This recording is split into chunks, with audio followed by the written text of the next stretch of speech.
Assalamualaikum warahmatullahi wabarakatuh. Kami dari kelompok 6, di sini akan mempresentasikan redesign antarmuka situ TAK Telkom University.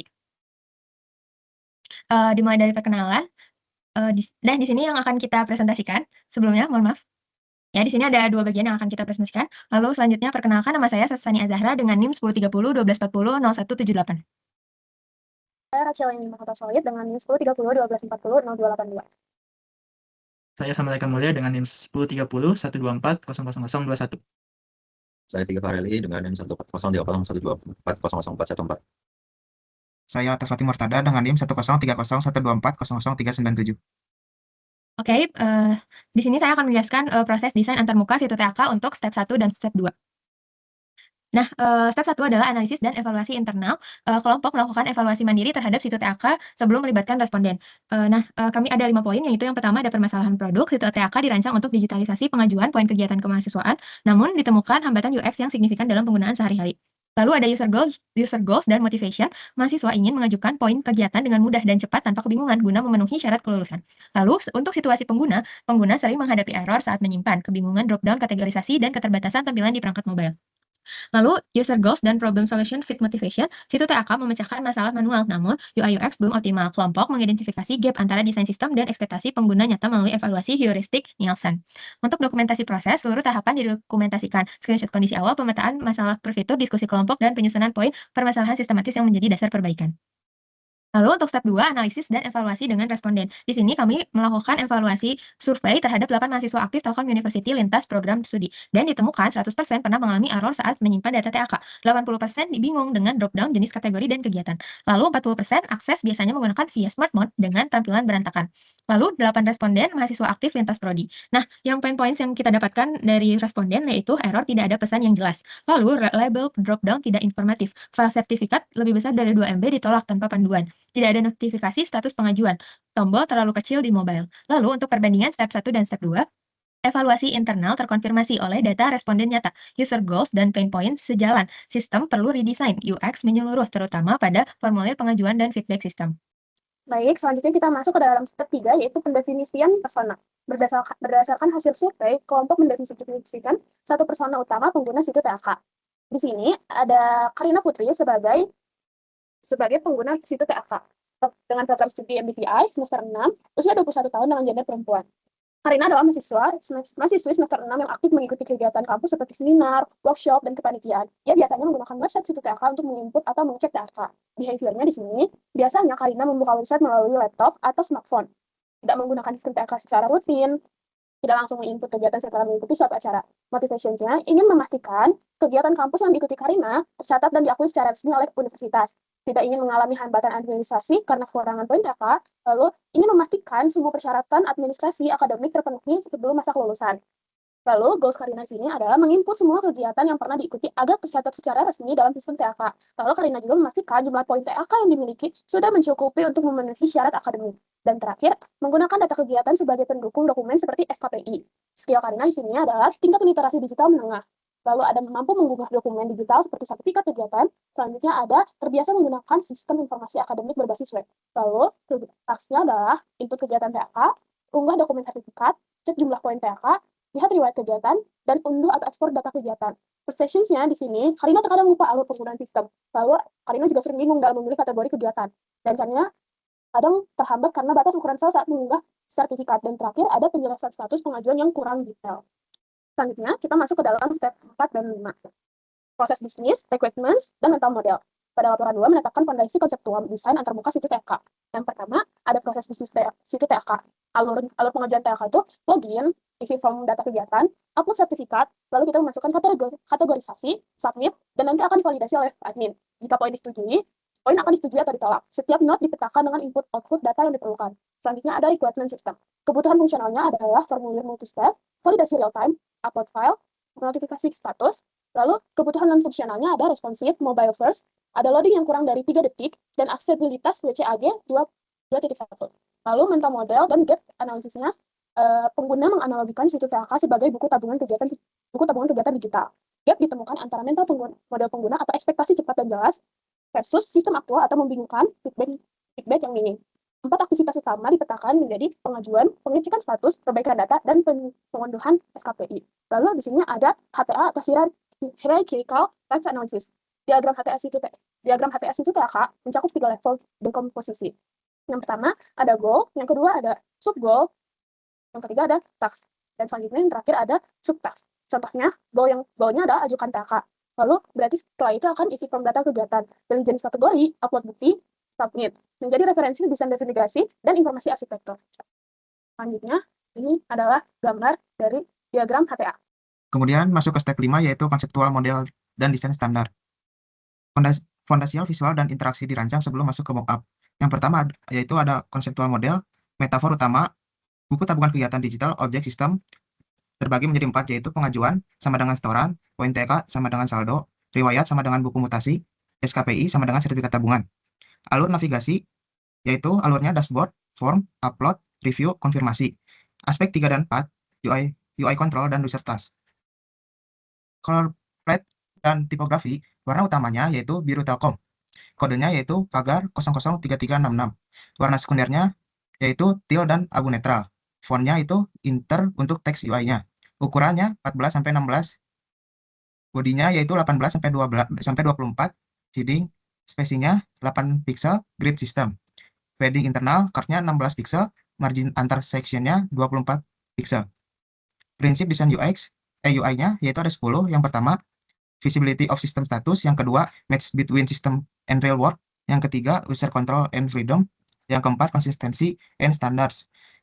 Yang kelima yaitu error prevention. Yang keenam, recognition over recall. Yang ketujuh, flexibility and efficiency. Yang ke-8 ada aesthetic minimal design. Yang ke-9 help user recording error. Yang ke-10 help and documentation. Lalu masuk step 8 yaitu perangkat interaksi input dan output. Penentuan input dan output device yang tepat untuk setiap task pengguna situ TAK. Yang pertama, input device aspek user task terbagi menjadi 4 yaitu keyboard, pengisian teks, nama kegiatan, tanggal, dan deskripsi. Yang kedua, mouse atau touch, navigasi, menu, klik, tombol, dan pilih drop down. Yang ketiga, file upload, alurnya drag and drop plus browse untuk sertifikat. Yang keempat, mobile, alurnya touch first dengan target area minimal 44 x 44 pixel. Terus input device-nya platform web base utama, keyboard plus mouse atau touch. Eksplorasi alternatif dibagi menjadi 4 yaitu voice input atau aksesibilitas. Yang kedua, autofill untuk data berulang. Yang ketiga, kamera langsung upload foto sertifikat dari mobile. Yang keempat, pastikan URL dokumen Google Drive. Output device atau visual terbagi menjadi 4 juga yaitu pertama, monitor atau layar, tampilan informasi status, list, riwayat, dan form field. Yang kedua, task notification, feedback sukses atau gagal non-blocking. Yang ketiga ada progress bar. Progress bar menunjukkan langkah from 1 atau 3, 2 atau 3, 3 atau 3. Yang keempat ada batch counter. Jumlah notifikasi belum dibaca. Output device feedback intuitif yang dibagi menjadi 4 yaitu yang pertama visual, perubahan warna field. Contohnya merah sama dengan error, hijau sama dengan valid. Yang kedua haptic atau disebut juga mobile, getaran ringan saat submit berhasil. Yang ketiga sound optional, notifikasi suara atau dapat dimatikan. Yang keempat, loading spinner, menandakan proses berlangsung. Step 9, yaitu object control UI yang tepat. Pemilihan komponen UI yang familiar, efisien, dan sesuai platform web untuk situ TAK. Aspek satunya, user task, mapping task ke control. Yang pertama ada input text ke text field dengan placeholder. Yang kedua, pilih kategori ke dropdown plus search filter. Yang ketiga, upload file ke drag drop zone. Yang keempat, ada submit from sama dengan primary button besar. Yang kelima, konfirmasi atau modal dengan 2 tombol. Yang keenam, navigasi, sidebar, item aktif. Yang ketujuh, notifikasi sama dengan task plus bell icon. Yang ke-8, filter riwayat sama dengan chip atau tab selector. Aspek kedua, familiarity and guild down. Mengikuti panduan yang pertama ada web, contohnya WCAG 2.1 accessibility. Yang kedua, material dengan desain 3 untung komponen. Yang ketiga, konsisten label teks di seluruh halaman. Yang keempat, icon standar, ada upload, cek, silang, dan info. Yang kelima, ada hierarki visual, tombol, yaitu ada primary, secondary, dan ghost. Yang keenam, ada konsisten dengan ekspektasi mahasiswa pada platform kampus lain. Yang ketiga, ada eksplorasi alternatif, Alternatif yang dieksplorasi yaitu step from versus accordion, dipilih stepper lebih terstruktur. Yang kedua ada drop down versus radio button untuk kategori, dipilih drop down plus search. Yang ketiga ada task versus banner notifikasi, dipilih task atau non blocking. Table versus card riwayat, dipilih card plus filter chip. Mockup UI sebelum dan sesudah perbaikan tersedia di Figma. Oke, lanjut ke step 10, yaitu ada di step 8 di laporannya itu penulisan teks dan pesan. Bagaimana teks di situ TAK ditulis supaya pengguna bisa baca, paham, dan bertindak dengan cepat. Nah, dari survei tadi kita tahu kan 80% responden bingung dengan label drop-down dan 100% pernah dapat error tapi tidak tahu apa yang harus dilakukan. Jadi masalah utama situ TAK ini bukan cuma di tampilan tapi di kata-kata juga. Yang pertama di aspek 1, readability, yaitu pertama kalimat aktif, singkat, familiar. Yang kedua, input TAK baru kita ubah jadi ajukan TAK. Lebih ringkas, konsisten dengan menu lain. Lalu menunggu menjadi menunggu validasi. Itu pengguna tahu itu menunggu apa. Lalu placeholder yang memandu, contohnya seminar nasional 2025. Nah, setelah teks bisa dibaca, sistem juga harus bisa menyampaikan apa yang sedang terjadi. Aspek 2 itu ada convey system status. Pengguna harus selalu tahu apa yang sedang terjadi. Contohnya pada adalah ini, terjadi ini adalah heuristik Nielsen #1. Nah, yang kedua, kami membagi pesan status jadi 5 tingkat. Itu ada biasa, penting, peringatan, kritikal, dan konfirmasi. Lalu contohnya ada gagal, terjadi kesalahan sistem. Jadi pengajuan gagal dikirim, periksa koneksi internet Anda lalu coba lagi. Nah, yang sukses, pengajuan dikirim, admin memvalidasi dalam 1-3 hari kerja. Pengguna tidak perlu tebak-tebakan hari validasi selesai.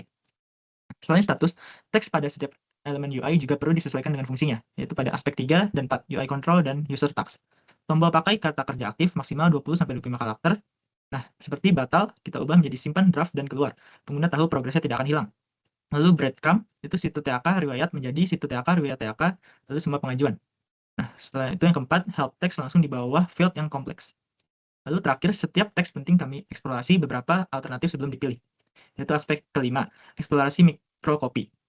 Tidak langsung pilih satu, kami bandingkan beberapa alternatif secara terstruktur. Lalu tombol submit dari 5 opsi dipilih, yaitu kirim pengajuan yang spesifik dan tidak terlalu panjang.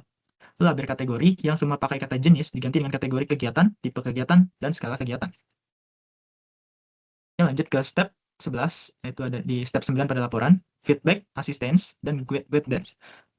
Nah, sistem feedback yang baik membantu pengguna mencegah untuk mendeteksi dan memperbaiki kesalahan. Nah, step 9 ini tentang bagaimana sistem merespon pengguna. Nah, ingat pada survei tadi itu 100% responden kita pernah alami error, tapi sistem tidak kasih tahu bagian mana yang salah. Itu yang akan kita perbaiki di sini. Itu pada aspek pertama dan kedua, operation time dan error prevention. Pertama, feedback disesuaikan dengan lama operasi mengacu pada path threshold waktu Miller pada tahun 1968. Lalu validasi field kurang dari 1 detik langsung muncul tanda centang atau pesan error inline. Lalu upload file, progress bar, plus persentase plus estimasi waktu.